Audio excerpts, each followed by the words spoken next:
रामपुर में टुनटुनी चिड़िया अपने साथ सुंदरी कौवे के साथ रहती थी। सुंदरी कौवी बहुत ही अमीर थी, लेकिन वो बहुत कंजूस भी थी। सुंदरी कौवी दिन भर टुनटुनी से काम करवाती, लेकिन उसे भरपेट भोजन खाने को भी नहीं देती थी।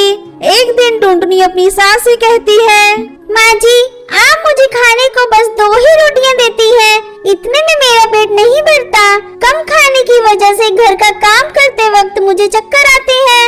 आप कहे तो आज से मैं अपने लिए 2 रोटियां ज्यादा बना लूं। कोई जरूरत नहीं ज्यादा रोटियां बनाने की।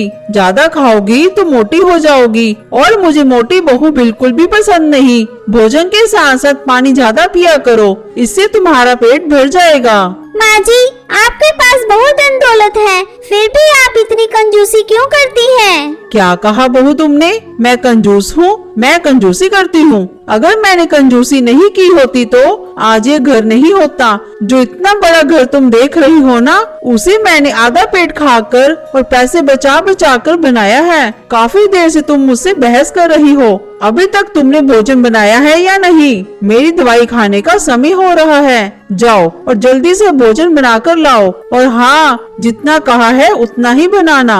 इसी तरह कई दिन गुजर जाते हैं। एक दिन टुनटुनी की सहेली टुन्नी उसे मिलने उसके घर आती है।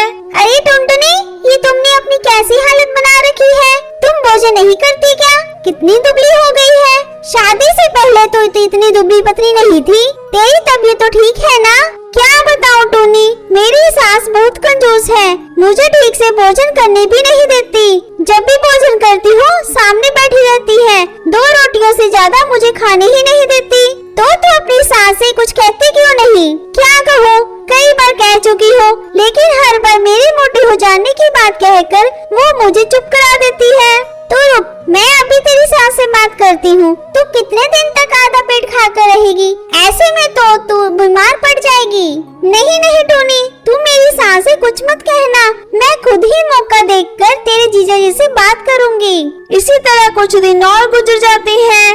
एक दिन टुनटुनी काम करते समय बेहोश होकर गिर जाती है। अरे बहू, क्या हुआ तुझे? बंटी, जल्दी से आ, देख बहू गिर गई है। टुनटुनी का पति वहाँ आता है। क्या हुआ माँ, ये गिर कैसे गई? पता नहीं बेटा, अच्छी भली काम कर रही थी, अचानक गिर गई। दोनों माँ बेटे टुनटुनी को होश में लाते हैं। थोड़ी देर बाद टुनटुनी को होश आता है। भगवान का लाख लाख शुक्र है जो मेरे पैसे बच गए। मैं तो यही सोच सोच कर घबरा रही थी कि बहू की दवा और डॉक्टर की फीस में मेरे काफी पैसे निकल जाएंगे। चुप रहो माँ, यहाँ टुनटुनी की तबीयत ठीक नहीं है और तुम्हें पैसों की चिंता है। बचपन से देखता आ रहा हूँ तुम्हारी कंजूसी। तुम्हारी वजह से ही टुनटुनी की ये हालत हुई है। अभी ये कल ही मुझसे कह रही थी कि तुम इसे भरपेट खाना भी नहीं देती और घर का सारा काम भी इसी से करवाती हो। इतने पैसे बचाकर क्या करोगी माँ? मरने के बाद सब यही रह जाएगा। मैं अच्छा खासा पैसा कमा लेता हूँ, मैं अपनी पत्नी का ख्याल रख सकता हूँ। मैं कल ही सरकारी क्वार्टर में टुनटुनी को लेकर चला जाऊंगा।